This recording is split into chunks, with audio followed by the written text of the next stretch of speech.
हमारे बीच में कुछ स्थानीय नगर से, पाटन काठी से, बगा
but no one accepted.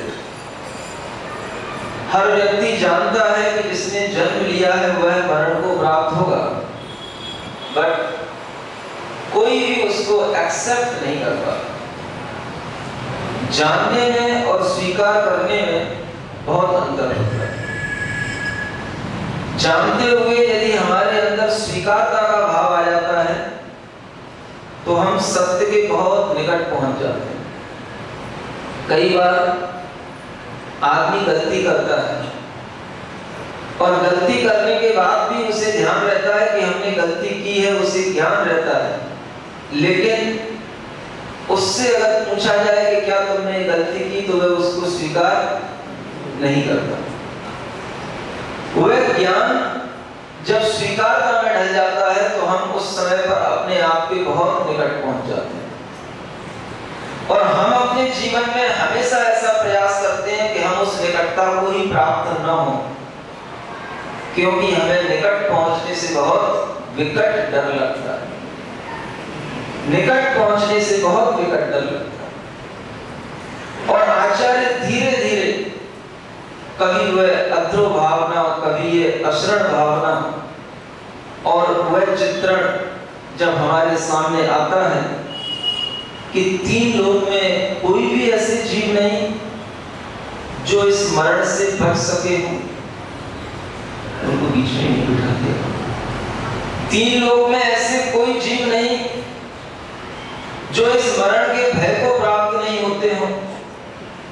कोई भी जीव, चाहे वो मनुष्य गति के जीव हो, चाहे देव गति के जीव हो, जिन्होंने सागर पर्यंत तक देवों का सुख भोगा है, जब मरण का समय आता है तो उनके भी चेहरे मुरझा जाते हैं।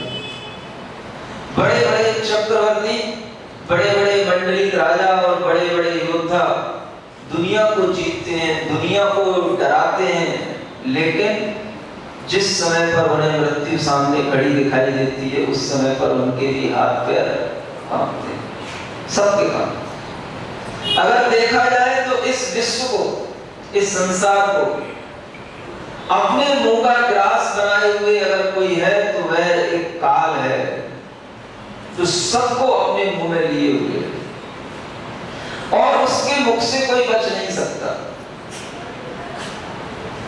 वह यमराज को एक शेर की उपमा दी जाती है। शेर के मुख में पहुंचा हुआ वह हिरण, जब तक वह शेर उसको लीता नहीं है, पूरा उसको अपने अंदर नहीं कर लेता, तब तक वह जीवित होता है। और जैसे ही उसकी गर्दन तक उसका जबड़ा पहुंच गया, उस हिरण की लीला समाप्त हो जाती। अगर हम देखें तो हमारी भी स्थिति ऐसी है कि हम भी किसी ना किसी उस शेर रूपी, यमराज रूपी शेर के मुंह में फंसे हुए हैं। वह हमें प्रति समय निगलता चला जा रहा है और कितना निगल चुका है यह भी हम जान सकते हैं। हमारी उम्र को वह जितना लीद चुका है वह हमारी उम्र को उतना निगल चुका है। अगर हमारी उम्र 60 साल की हो चुकी है तो 60 साल की उस उम्र को वह काल निगल चुका है। हम अपने आप को ऐसा महसूस करें कि हम भी उस काल रूपी सिंह के जबड़े में फंसे हुए हैं। जी तो रहे हैं लेकिन उस जबड़े में फंस कर के जी रहे हैं और वह हर समय अपना दाव बढ़ाता चला जा रहा है। शेर धीरे धीरे भी शिकार करता है और सहसा झपट्टा मार करके भी करता है। यह वो शेर है जो धीरे धीरे शिकार कर रहा है। दबे दबे पांव मौत आती है, आने दो, दबे दबे पांव। किस समय पर हमारे लिए वह समय निकल गया हमें पता नहीं पड़ता। एक दिन हो गई, फिर एक रात हो गई, दूसरा दिन आ गया, दूसरी रात हो गई। जीवन का क्रम मरण की ओर जा रहा है और वह काल रूपी सिंह हम सबको अपने मुख में डसे हुए, अपने मुख में रखे हुए हैं। किसी किसी के लिए वो बीच में ही अपना झगड़ा बंद कर देता है तो उसी समय पर वह निपट जाता है, और किसी किसी का नंबर थोड़ी देर बाद आता है। हमारी उम्र पूर्ण होने पर भी हमारा मरण होता है और उम्र से पहले भी हमारा मरण हो जाता है, मरण निश्चित होता है। लेकिन बहुत बार हमारी धारणाओं में यह बना रहता है कि हमारा मरण जो हुआ है वह अगर बीच में हो गया, कम उम्र में हो गया, तो लोग सोचते हैं कि इस आत्मा का अब भटकाव जारी रहेगा। अगर किसी ज्योतिषी ने बता दिया कि इसकी उम्र 80 वर्ष की थी और वह 40 वर्ष में उसकी डेथ हो गई तो अब 40 वर्ष तक भटकेगा, बहुत आम लोगों की धारणा है। जैनी लोग भी उसमें पीछे नहीं, क्योंकि सबसे ज्यादा मूर्ख तो हमें यही समझ में आता है जो कर्म सिद्धांत को नहीं जानते, और कभी कभी इस तरह की बातों को भी जब हमारे सामने आकर के कहते हैं तो हमें लगता है कि देखो, जिन्हें अभी जन्म और मरण के सिद्धांत का भी परिचय नहीं है, जब भी कोई आत्मा इस देह को छोड़कर के मरण को प्राप्त होती, और जब भी कोई आत्मा अपना नया शरीर धारण करती है तो वह पुरानी आयु को पूर्ण रूप से भोग करके ही निकलती है। यह बात अलग है कि वह आयु एक झटके में भी पूर्ण हो सकती है और धीरे धीरे भी पूर्ण हो सकती है। दीपक में जलता हुआ तेल अगर ढंग से जले रात भर जल सकता है, और अगर उस दीपक को फोड़ दिया जाए तो वह 10 मिनट के अंदर वह पूरा आग में खाक होकर के पूरा तेल जल सकता है, लेकिन तेल जलकर के ही वह पूरा होगा। उसी तरह से जो आयु हमें मिली है वो आयु पूरी इस जन्म में समाप्त हो जाती है। कोई भी व्यक्ति कभी मरण के बाद भटकता नहीं। मरण के बाद उसे कोई ना कोई शरीर मिलता है, चाहे वो देवत्व का शरीर मिले, चाहे मनुष्य का, नारकी का, तिर्यंच का, और वह किसी ना किसी शरीर में पहुंच करके वह अपना नया जीवन शुरू कर देता है। भटकन हमारी बुद्धि में है, और हमें यह समझना चाहिए कि अगर किसी भी आत्मा का मरण हुआ है तो मरण के बाद उसने अपना एक नया जीवन प्रारंभ किया है, एक नया उसके अंदर उस आत्मा में तेल डल गया और एक नया आयु का क्रम प्रारंभ हो गया। उसके लिए अब भटकने की जरूरत नहीं है। फिर भी कभी कभी आपको अपने घर के ही दादा दादी, नाना नानी स्वप्न में दिखाई दे जाते हैं। कभी जिस घर में जहां पर वो रहे हैं, कहीं किसी वृक्ष के नीचे जहां पर वो रहते थे, रुकते थे, या किसी घर के कोने में जहां उनका विशेष लगाव था, वहां पर अगर उनकी कभी कोई आपको स्वप्न में परछाई दिखाई दे जाए तो आप डर जाते हैं। आपके मन में आ जाता है कि ये आत्मा भटक रही।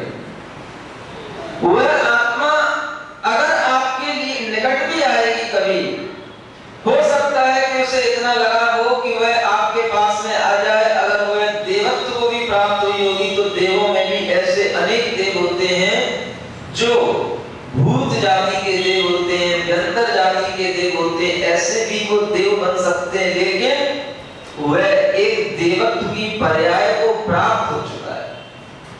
वो केवल आत्मा नहीं भटक रही है, उसकी रूह नहीं भटक रही है, उसके साथ उसका जिस्म भी है। लोग कहते हैं कि उसकी रूह आत्मा भटक रही है। कभी भी कोई आत्मा अकेली रह ही नहीं सकती है, बिना शरीर के आत्मा का रहना होता ही नहीं।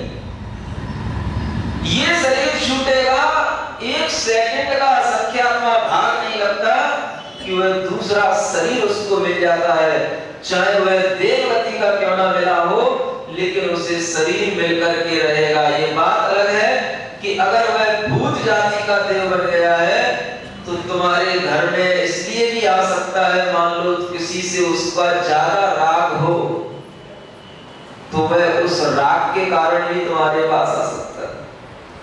अगर उसका कहीं धन गड़ा हो और मरते समय वो बता ना पाया हो कि बेटा यहाँ पर धन गड़ा है, तो उस धन की रक्षा करने के लिए भी वो वहां पर पहुंच सकता है। जैसे ही तुम उस स्थान पर पहुंचोगे, तुम कहीं उस स्थान को खोद ना लो, वो पहले अपना रूप दिखा करके तुमको डरा सकता है, डरा देगा। क्योंकि देवों का ये काम है, विक्रिया शक्ति उनके पास में होती है और वह अपनी उस विक्रिया के माध्यम से तुमको डरा देंगे। तुम डर सकते हो, डर जाओगे और डराने के लिए ही वो ऐसा करते। राग के साथ भी होता है और द्वेष के साथ भी होता है। दोनों प्रकार की परिणति में वह देवता तुमको डरा सकता है, लेकिन वह देव पर्याय में है, वो भटकती हुई आत्मा नहीं है। रात में कभी भी अगर तुम्हें किसी चुड़ैल के भी दर्शन हो जाए, चुड़ैल जानते हो, जो पैर तो उसके सीधे रहते हैं लेकिन ऐसा लगता है कि उल्टे पैर चल रही है, और वह उल्टे पैर चलती हुई वह चुड़ैल भी अगर कोई होगा तो वह भी देव गति का ही जीव होगा। देवों में भी सब टाइप के देव रहते हैं। जैसे मनुष्यों में सब टाइप के मनुष्य होते हैं, ऐसे देवों में भी राजा के रूप में प्रतिष्ठित, इंद्र के रूप में प्रतिष्ठित भी देव होते हैं और उस इंद्र की सेवा करने वाले भी देव होते हैं।